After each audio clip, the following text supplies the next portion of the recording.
India alert, जुर्म के खिलाफ आवाज।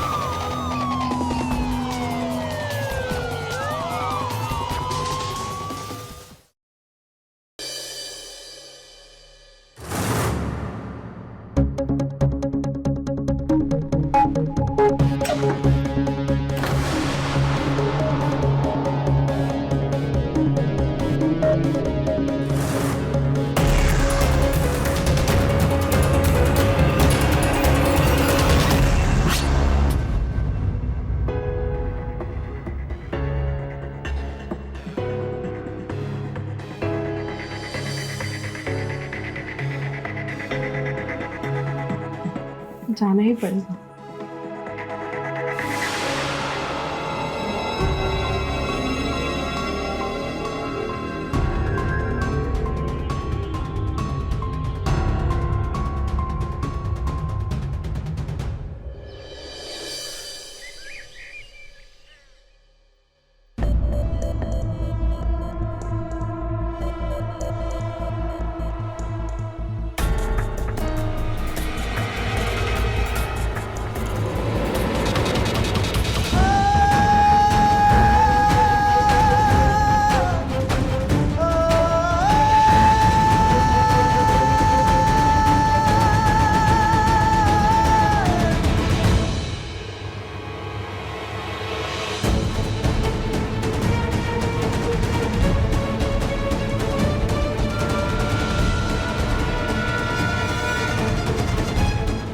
क्या ये? मार दिया हमने उसे, मार दिया, उसका अंत कर दिया, हमारी सारी परेशानियों का अंत।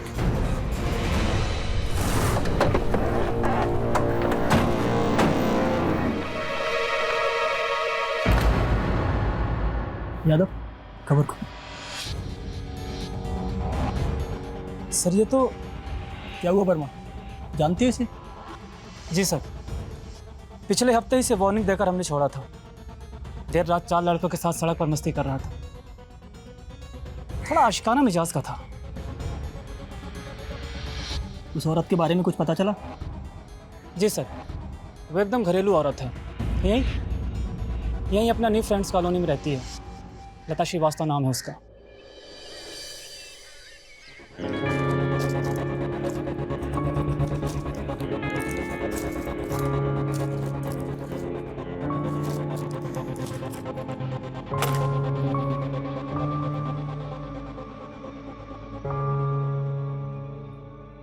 मालिनी,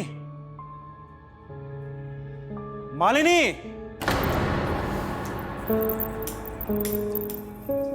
दी। हाँ बोल। पापा तुम्हें बुला रहा है। तो एक काम कर, उज्जवल के लिए नाश्ता रेडी कर दे। हाँ, उसे देर हो रही दी, रहने दो, जूस दे दो सिर्फ। डेली तो यही करते हो, सुबह जल्दी उठोगे तभी तो सब काम टाइम पे हो पाएगा।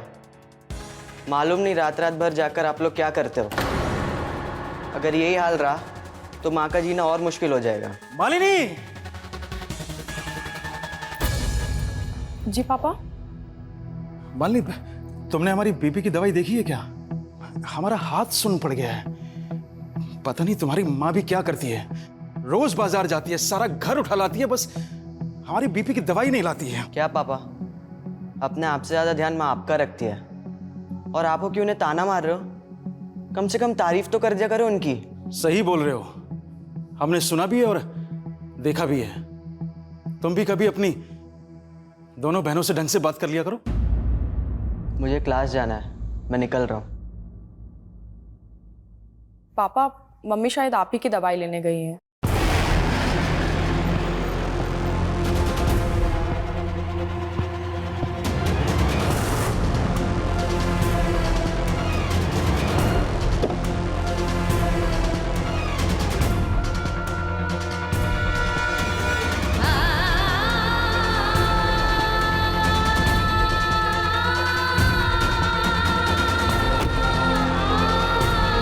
पापा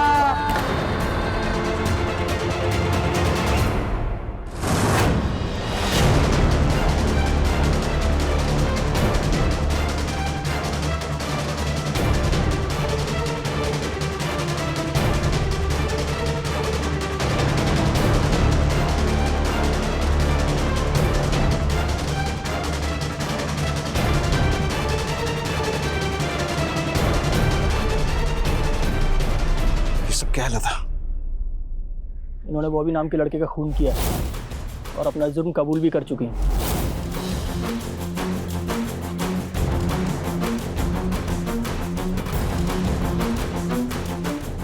नहीं, ये नहीं हो सकता। हमें क्षमा कर दीजिए, हमने उसे जान से मार डाला, ये सच है। हमारे पास इसके अलावा और कोई रास्ता भी नहीं था। मैं नहीं मानता, झूठ है ये। क्या झूठ है और क्या सच, ये तो हम जल्दी ही पता लगा लेंगे। फिलहाल आप सब लोग पुलिस के साथ कोऑपरेट कीजिए।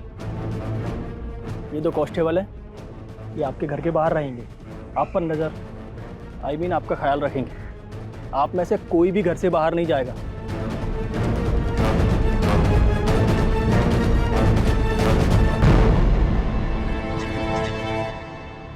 इनको ले जाइए। जी सर।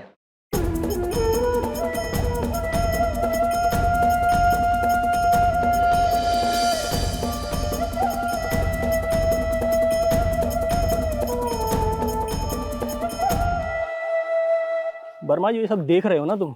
जी। ये दलदल पर कोहरे की हवेली है। समझा नहीं सर। समझने की जरूरत भी नहीं है।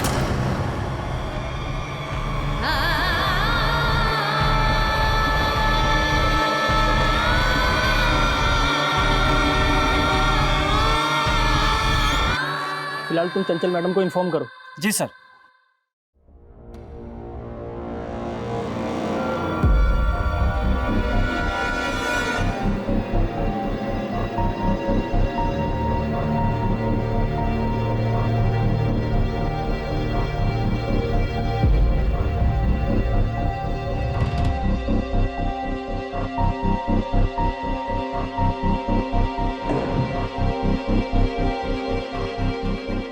लता, सिर्फ ये सच जानना काफी नहीं कि तुमने जुर्म कबूल किया है। कानून के लिए ये जानना भी जरूरी है कि तुमने ये जुर्म क्यों किया। लता, उसकी पूरी जिंदगी बाकी थी, 25 का भी नहीं हुआ था वो। आखिर उसने ऐसा क्या किया था कि तुमने उसकी जिंदगी खत्म कर दी? आपकी नजर में जो जुर्म है वो हमारी नजर में इंसाफ है।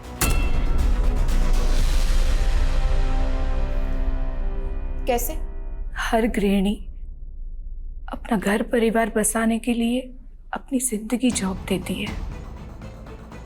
हमने भी वही किया। फिर हमें एहसास हुआ कि हमारी जिम्मेदारी घर के अंदर ही नहीं, घर के बाहर भी है।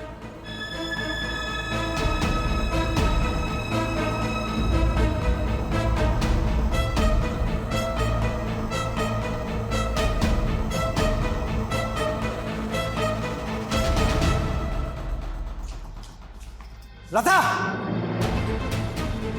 लता! आई! क्या हुआ? पूछो अपनी इस लाडली से, इसका दुपट्टा कहाँ है? आवारा सड़क छाप मजनू के साथ इनकी मटर गश्ती चल रही है। पूछो।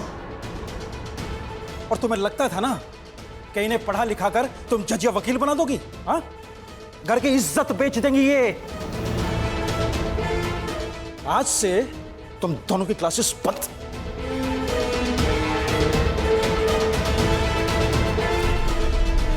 खड़ा किया? हाँ? खड़ा किया? कहाँ है दुपट्टा? तुमसे पूछे है कि दुपट्टा कहाँ है? माँ,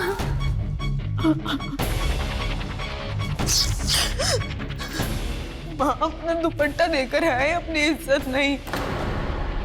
प्यार करते हैं मुझसे। मामा, बस करो, बस करो। मैं समझाऊंगी दीदी को, मैं बात करती हूँ, सब ठीक हो जाएगा। माँ, मत मारो, मत मारो।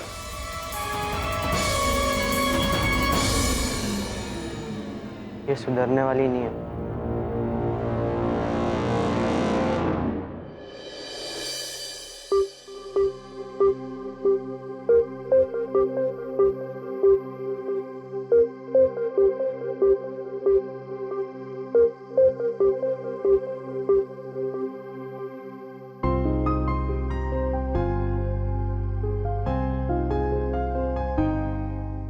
एक मिनट लता, हमें गलत मत समझना लता। दुश्मन नहीं है हम, लेकिन बाप होने के नाते ब्लाइंडली सपोर्ट भी तो नहीं कर सकते हैं। हम मानते हैं कि मालिनी से गलती हुई। उस गलती की सजा देने के लिए हम उससे भी बड़ी गलती करें, उसकी पढ़ाई बंद कर दें?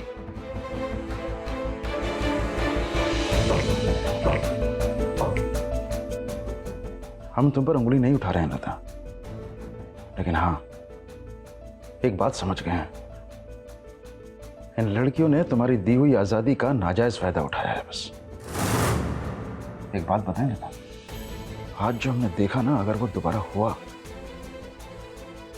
तो दोनों को घर से बाहर निकलने की इजाजत नहीं देंगे। इस बात को अच्छी तरह से समझ लेना तुम। ठीक है, आप बता दीजिएगा कि कल से लड़कियों को कोचिंग क्लासेस भेजना है या नहीं। अगर तुम जिम्मेदारी लेती हो तो ही भेजना, वरना हमारी कोई इच्छा नहीं है। माँ है हम उनकी, जिम्मेदारी बनती है हमारी। आप इत्मीनान रखिए, आज से हम हमारी बेटियों की माँ भी हैं और उनकी पापा भी।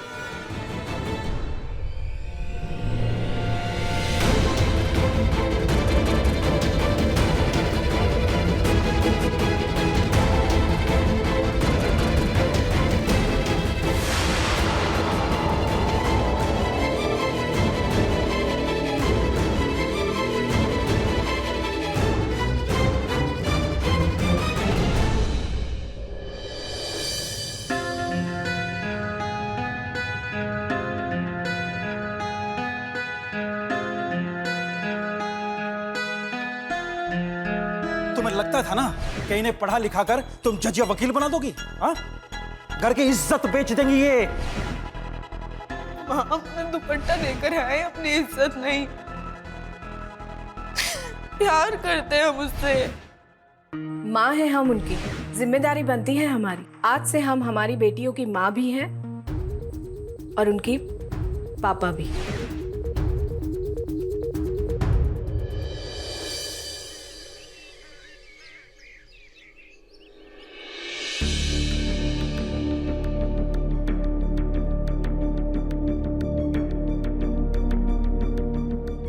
जाओ।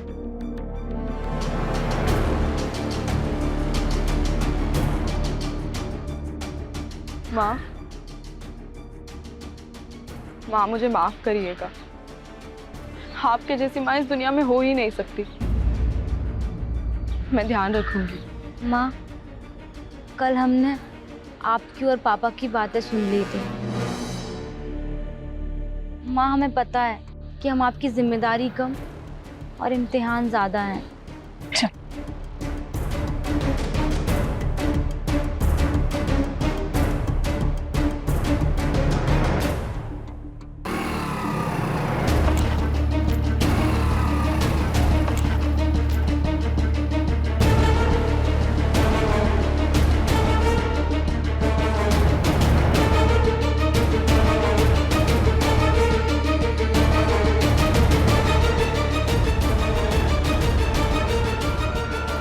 अरे एक स्माइल तो देकर जा सकती थी, दिन बन जाता मेरा। बड़े अच्छे संस्कार दिए माँ बाप ने। जी? तो तुम हो बॉबी, मालिनी और रिद्धि की माँ है हम। प्रणाम आंटी। इस सब की कोई जरूरत नहीं। देखो, तुम्हारे और मालिनी के बीच में जो कुछ भी हुआ उसे भूल जाओ, और आज के बाद हमारी बेटियों को फोन करने की कोशिश भी मत करना, वरना हम पुलिस कंप्लेन कर देंगे। ठीक है आंटी जी, मैं मालिनी के रास्ते से हमेशा के लिए हट जाऊंगा। आप भी उसे समझा दीजिएगा।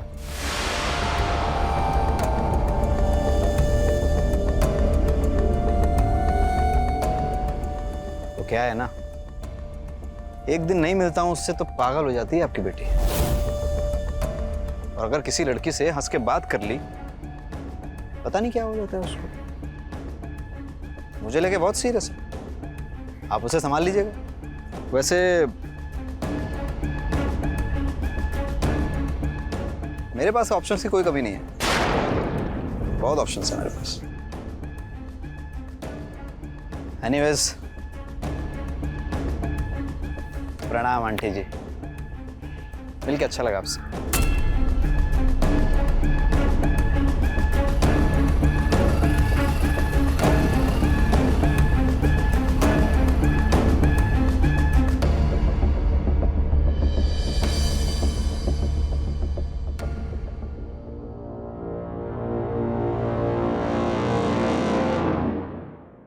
तुम दोनों का ये झुका हुआ सर हमारे लिए जीते जी मौत जैसा है।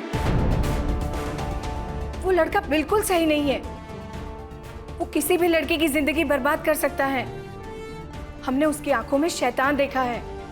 मालिनी, हमारे सर पर हाथ रख के कसम खाओ कि आज के बाद उस लड़के से तुम कभी नहीं मिलोगी। माँ, मैं जानती हूँ मैंने आपका भरोसा तोड़ा है। मुझे शायद बॉबी जैसे लड़के से या किसी भी लड़के से दोस्ती ही नहीं करना चाहिए थी। माँ, मुझे सिर्फ एक बार उससे मिलने की इजाजत दे दीजिए। माँ, मैं आपकी कसम खाकर बोलती हूँ, इसके बाद उससे कभी नहीं मिलूंगी।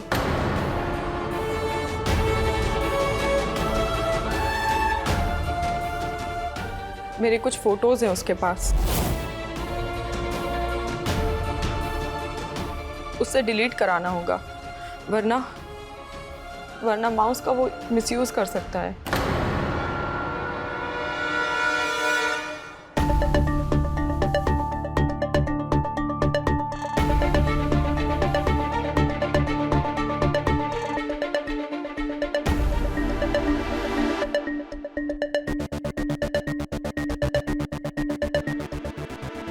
दी, आज फोटो डिलीट करके ही आना। All the best.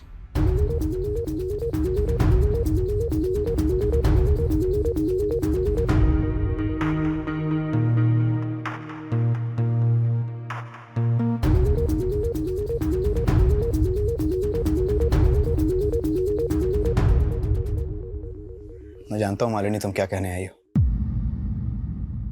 तुम्हारी माँ की बातें मैं भी मान जाना चाहता हूँ।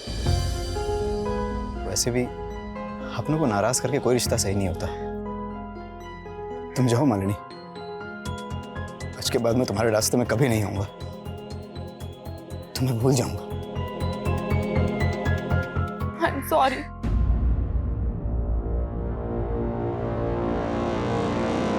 एक और रिक्वेस्ट थी तुमसे,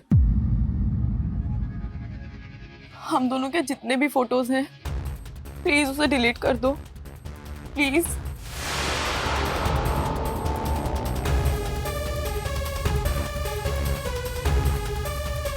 चलो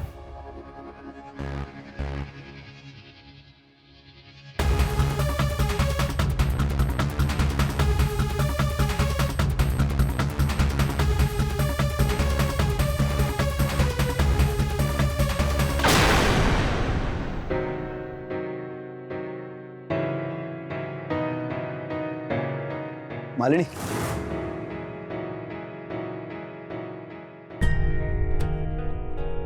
एक आखिरी बार तुमसे कुछ कह सकता हूँ? I love you. I love you so much.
बस बस बस, सब ठीक है।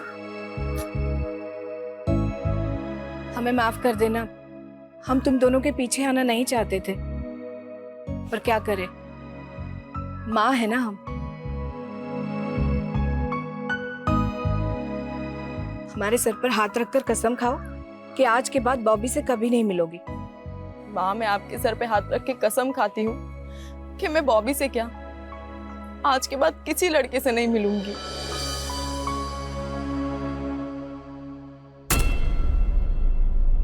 तो फिर जब सब ठीक हो ही गया था, ऐसी क्या नौबत आई कि तुम्हें उसका खून करना पड़ा? कहाँ है वो? बाहर निकालो उसे, बाहर निकालो। मुझे पता है उसी ने मारा है मेरे बच्चे को। आज तो मैं उसे मौत की घाट उतार के ही रहूंगी। ये एक माँ की बद्दुआ है कि उसे सजा जरूर मिलेगी। अभी वो हिरासत में है, सजा मिलेगी उन्हें। फांसी की सजा मिलनी चाहिए उसे, फांसी की।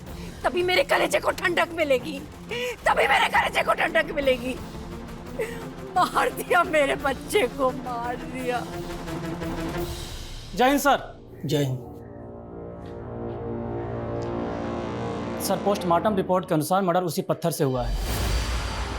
उसमें उस औरत के उंगली के निशान भी हैं। लेकिन सर, लड़के के स्कल के सारी हड्डियों का चूरन बन गया है। लगता काफ़ी ज़ोर से वार किया गया है।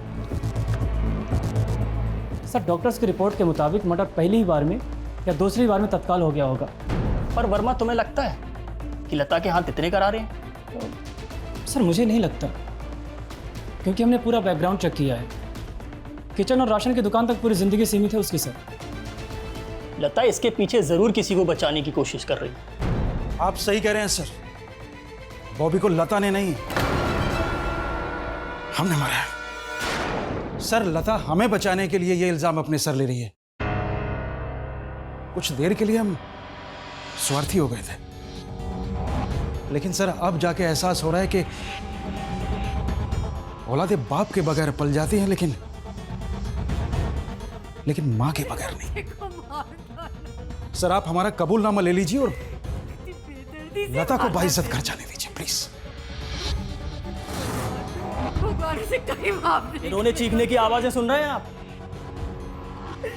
ये बॉबी की माँ की, और वो हमसे जवाब मांग रही है कि उनके जवान बेटे को इतनी बेरहमी से क्यों मारा गया।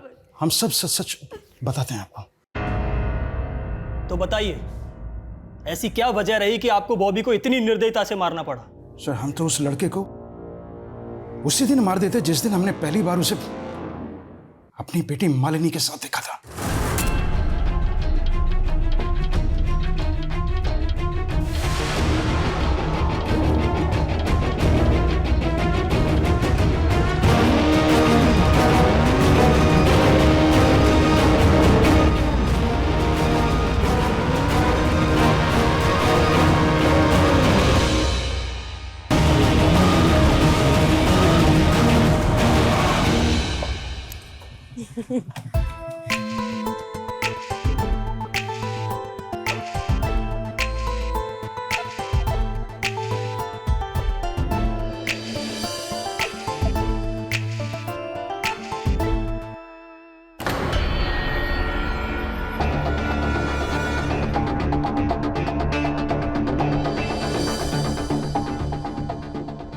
कल शनिवार, उसके बाद रविवार। पूरे 2 दिन नहीं मिलोगे तुम मुझसे। अच्छा सुनो ना, कोई निशानी दे दो ना मुझे, जिससे मुझे ये लगे कि तुम मेरे बहुत करीब हो। कोई निशानी?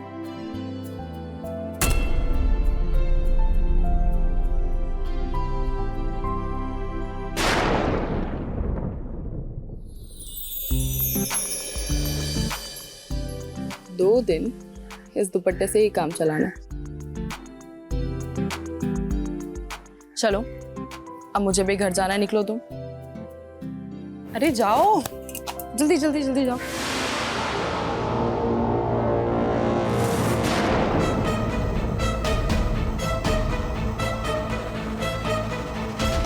उस दिन हम खून का घूंट पी के रह गए। माँ पापा दोनों झूठ बोल रहे हैं।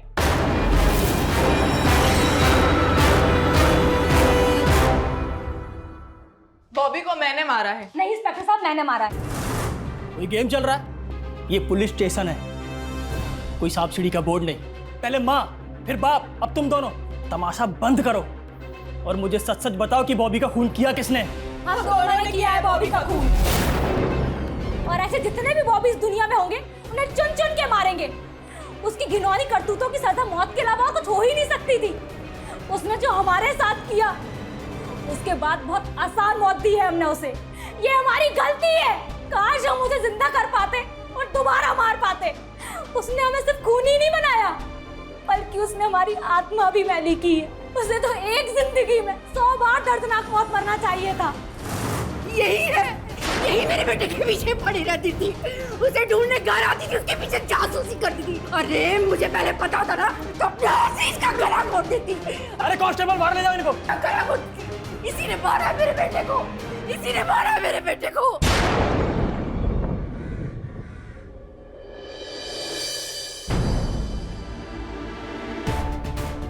कहते हैं झूठ के पाँव नहीं होते, पर यहाँ तो झूठी सच की तरह पाँव पसारे जा रहा है। सच या झूठ अपने पाँव नहीं पसार रहे अवस्थी जी।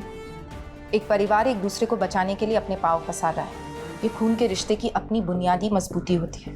और जहाँ तक मुझे लगता है, ये केस सिर्फ सच को जानने की कवायद नहीं, बल्कि कोई परिवार कभी ऐसे दुष्चक्र में ना फंसे, इसकी कोई ठोस तरकीब तलाशने की भी ज़रूरत है। मैम, लगता है ये केस आपको पानी की तरह साफ दिखाई दे रहा है। पता नहीं, लेकिन एक माँ का दिल, एक औरत के अपने वजूद को खो देने का डर, ये एकदम साफ नजर आ रहा है। देखते हैं सच अपने आप को कैसे सामने लाता है। वैसे मुझे ये केस पहली नज़र में ही बेहद संजीदा लगा था, पर कानून संजीदगी के लिए संजीदा तो नहीं हो सकता ना। कानून संजीदगी को समझता है, ये हमारे लिए कम नहीं। ये समझदारी ही हमारी सबसे बड़ी ताकत है। आइए तो इस ताकत का भी इस्तेमाल कर ही लेते हैं।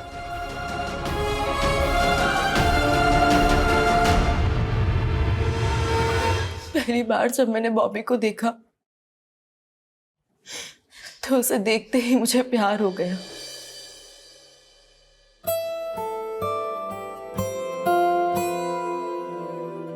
Hello everyone, Hi. This is for you. How sweet. Thank you so much. कितने साल की होगी अब? Excuse me. Sure. हेलो। हाँ, अरे एक्चुअली दोस्त की पार्टी में आया हूँ ना, 5 मिनट में आता हूँ। अरे होल्ड करना यार, 5 मिनट में आता हूँ बस। मैंने उसी शाम अपनी फ्रेंड रिया से उसका नंबर लिया। मैंने उसे मैसेज करके उसे प्रपोज भी किया। उसके बाद से हम दोनों रोज मिलने लगे। और तो और एक दिन क्लास बंक करके मैं पूरे दिन उसके साथ रही। फिर तो जैसे उसकी आदत सी हो गई, उसी के साथ रहना, उसी के साथ घूमना, उसी की यादों में गुम रहना। फिर माँ को शक हुआ और उन्होंने मुझे प्यार से समझाया। उसके बाद से मैंने बॉबी से मिलना बहुत कम कर दिया। उसने मुझे कई बार फोन किए, लेकिन मैंने उसका फोन नहीं उठाया। उसने भी मुझे फोन करना बंद कर दिया। फिर मुझे एक दिन पता चला कि वो किसी और लड़की को डेट कर रहा है। मुझे बहुत गुस्सा आया। मैंने उसे कई बार फोन किए, लेकिन उसने फोन नहीं उठाया।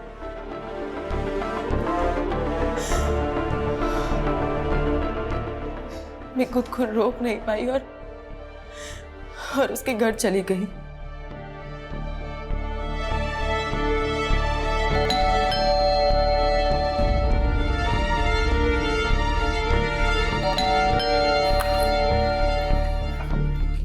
नमस्ते आंटी। नमस्ते। मेरा नाम मालिनी है। मैं बॉबी की दोस्त हूँ। दोस्त हो या उसकी गर्लफ्रेंड हो? अच्छा, आओ बेटा, अंदर आ जाओ। जी। बैठो।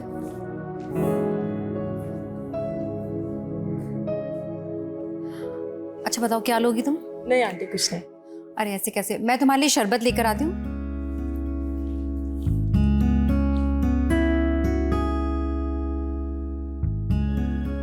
ये लो बेटा।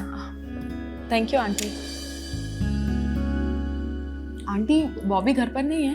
क्या बताऊं बेटा, आजकल तो उसके पाँव घर पे ही नहीं टिकते। आंटी, अगर वो आए तो प्लीज उससे कहिएगा मुझे कॉल करे। हाँ। वो मुझसे थोड़ा सा नाराज रहता है आजकल।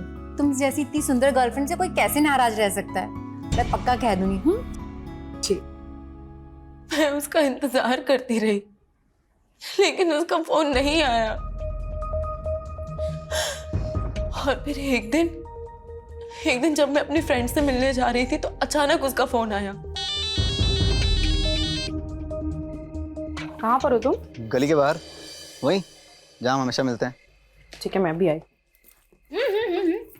जा कहाँ रही हो? बॉबी अरे सुन सुन मेरी प्यारी बहन प्लीज तू संभाल लेना। बस मैं यूं गई और यूं आई, ठीक है? अरे पर चल अभी बाय बाय। और कब तक आओगी? उस रात मैं रिद्धि को कन्विंस करके उससे मिलने गई और यही मेरी सबसे बड़ी गलती थी।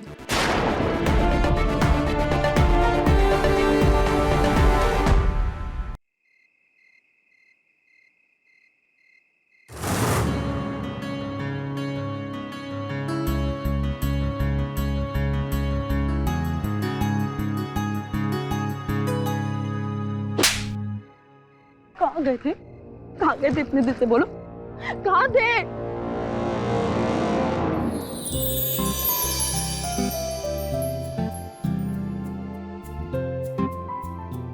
बहुत प्यार करती हो ना मुझसे। वापस पूछा ना तो एक और थप्पड़ मारूंगी। चलो मेरे साथ, चलो।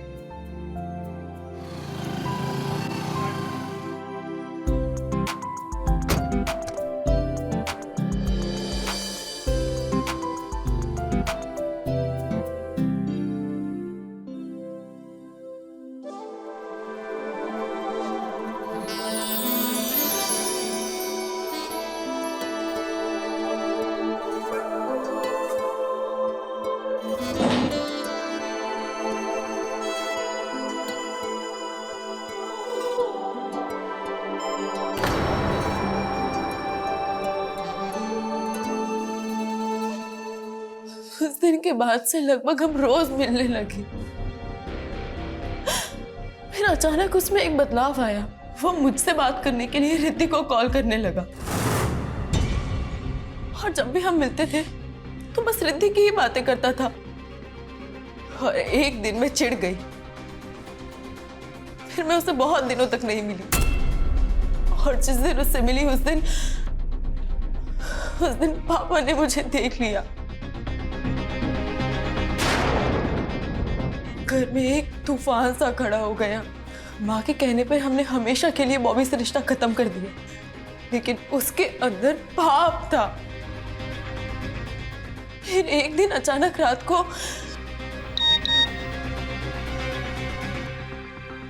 वीडियो पसंद आएगा तो कॉल जरूर करना।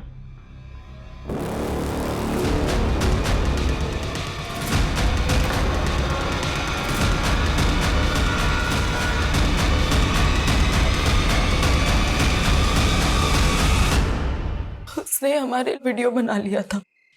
मैंने उसे कॉल बैक किया तो उसने कहा, कैसा लगा मेरा सरप्राइज? बॉबी ये गलत है, प्लीज प्लीज ऐसा मत करो, ये वीडियो डिलीट कर दो प्लीज। कर दूंगा, लेकिन मेरी एक शर्त है। क्या चाहिए तुम्हें?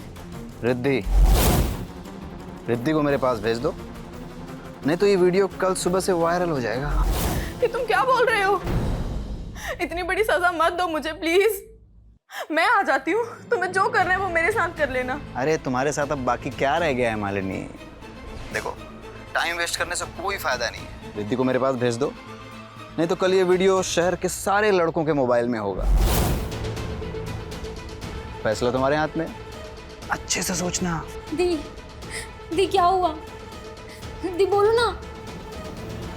दी माँ को सब सच बता दे क्या? नहीं, रिद्धि माँ को कुछ पता नहीं चलना चाहिए, वरना वो जीते जी मर जाएंगी।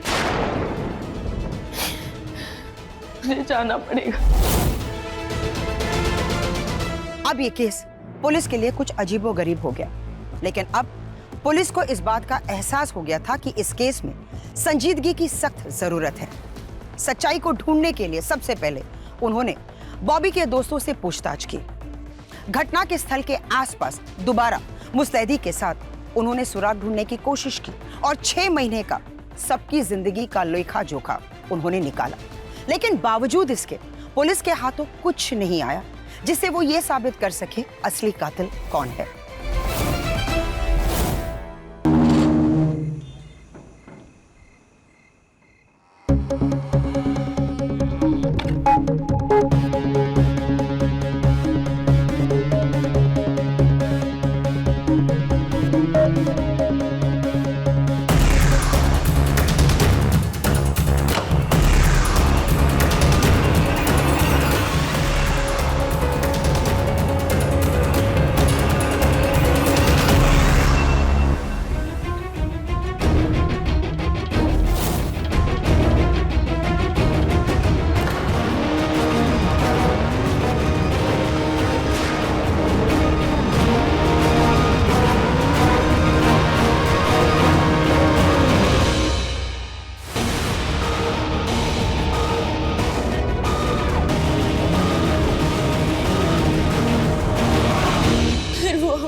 आने लगा। हम परेशान हो गए, हमारी मजबूरियां बढ़ती गई और उसकी हैवानियत। हमें लगता था कि अभी आखिरी बार होगा, लेकिन ऐसा नहीं हुआ। उसने मेरे वीडियो के साथ साथ रिद्धि का भी वीडियो बना। हम रात रात भर जागते थे, किसी काम में हमारा मन नहीं लगता था। हमें खुद से घिन आने लगी और माँ को हमारी हालत देखकर शक हुआ। यहाँ हो तुम दोनों, रुको। अब मुझे सच सच बताओ कि बात क्या है, क्या टेंशन है? माँ वो बॉबी हम दोनों को बहुत तंग करता है। कल तो मैंने उसे थप्पड़ भी मारा, लेकिन वो हमारा पीछा ही नहीं छोड़ रहा है। मेरे कुछ फोटोज हैं उसके पास और उन्हीं की वजह से वो मुझे ब्लैकमेल कर रहा है माँ। ना चाहते हुए भी उससे दोस्ती रखनी पड़ रही है माँ, और ये मुझे बिल्कुल अच्छा नहीं लगता। माँ, पापा हमेशा बैंगलोर शिफ्ट होने की बात करते हैं ना, और आप दोनों में बहस भी हो जाती है, पर इस बार आप पापा की बात मान जाना माँ, प्लीज। तुम दोनों कल से कोचिंग क्लास नहीं जाओगी। पर माँ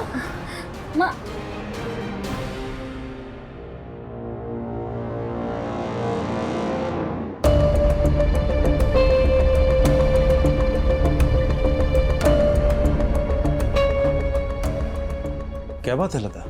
आप हमेशा शहर छोड़कर बैंगलोर जाने की बात करते थे ना, ताकि उज्जवल की पढ़ाई ठीक से हो। हम तैयार हैं। आप ये भी चाहते हैं ना कि मालिनी और रिद्धि की पढ़ाई बंद हो जाए? ये भी सही, दोनों आपके हिसाब से छोटा मोटा कोर्स कर लेगी। हुआ क्या है? अचानक ये फैसला? जानकर क्या करेंगे आप बस इतना मान लीजिए कि हम हार गए और आप जीत गए। सही कहते हैं आप, ये बेटियां नहीं, हमारी गलतियां हैं।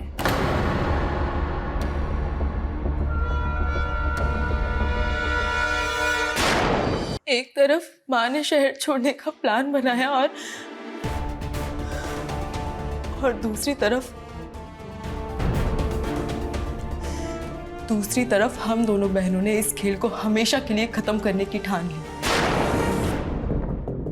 और फिर एक रात रिद्धि को उसने फिर बुलाया। रिद्धि उस रात जाना नहीं चाहती थी,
बॉबी प्लीज, आज हमारे बीच जो भी होगा आखिरी बार होगा। एक बात और, तुम आज सारी की सारी वीडियोस हमेशा के लिए डिलीट करोगे। वीडियोस? कौन से वीडियोस? ये वाली या फिर ये वाली?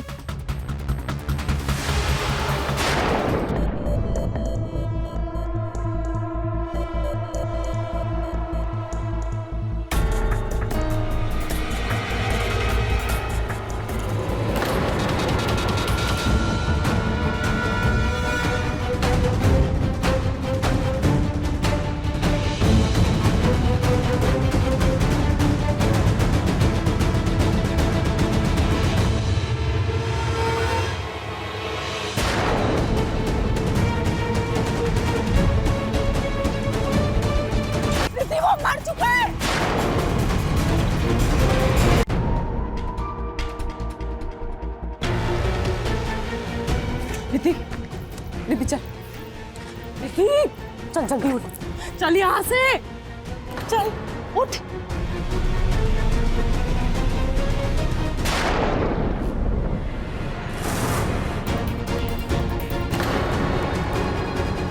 माँ हमसे गलती हो गई।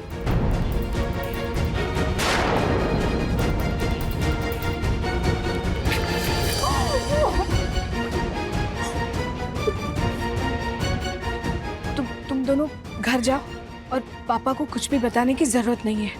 और फिर ये इल्जाम माँ ने अपने ऊपर ले लिया।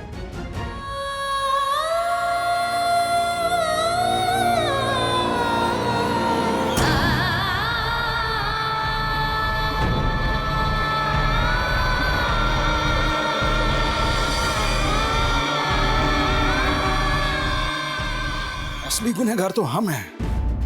काश हमने अपनी पत्नी और दोनों बेटियों को ये विश्वास दिलाया होता कि हम हर हाल में उनके साथ हैं, तो शायद ये हादसा टल सकता था सर। केदार जी, शायद आप पहले ये सब सोचते तो आज स्थिति और ही कुछ होती, पर अब अफसोस करने से कोई फायदा नहीं। आप जैसे पति और पिता अक्सर अपनी पत्नी और बेटियों की जिंदगी को नर्क बना देते हैं। लता और उनकी बेटियों की मजबूरियां और उनकी हालत आपके सामने है। किसी से प्यार हो जाना गुनाह नहीं है, लेकिन प्यार के आड़ में घिनौना जाल बिछाना वो गुनाह है जो बॉबी कर रहा था। रिद्धि और मालिनी इस ज्यादती को बहुत समय से बर्दाश्त कर रही थी। इसका नतीजा उनकी सहनशीलता को बॉबी उनकी कमजोरी समझ बैठा। जब पहली बार इन दोनों लड़कियों को बॉबी ने ब्लैकमेल किया था, अगर उसी समय पूरी सच्चाई ये दोनों लड़कियां अपनी मां लता को बता देती, तो लता जैसी मां इसका कोई ना कोई हल जरूर ढूंढ निकालती। अगर ये पुलिस के पास जाते तो पुलिस भी उनकी मदद करती। अगर कोई भी व्यक्ति किसी भी महिला को संवेदनशील या आपत्तिजनक वीडियो या तस्वीरें भेजकर उसे प्रताड़ित करने की कोशिश करता है, तो इंडियन पीनल कोड के तहत उसे कड़ी से कड़ी सजा मिल सकती है, फिर चाहे वो ये धमकी फोन, ऐप या किसी सोशल नेटवर्किंग साइट पर ही क्यों न दी हो। दोनों ही मामलों में गोपनीयता को ध्यान में रखकर कार्रवाई की जाती है। अगर आप भी ऐसी किसी भी समस्या से जूझ रही हैं, तो आप खुद को असहाय और अकेली ना महसूस करें। साइबर पुलिस या अपनी क्षेत्रीय पुलिस की आप मदद जरूर लें, पर याद रखिए, जालिम की असली ताकत जुल्म सहने वाला है। आप अपना ध्यान रखें और जुर्म के खिलाफ अपनी आवाज को और बुलंद करें। इसी के साथ मैं सुधा चंद्रन आपसे विदा लेती हूँ। अगले एपिसोड में एक बार फिर हमारी मुलाकात होगी। तब तक के लिए आप सतर्क रहे और देखते रहिए क्राइम अलर्ट, जुर्म के खिलाफ आवाज।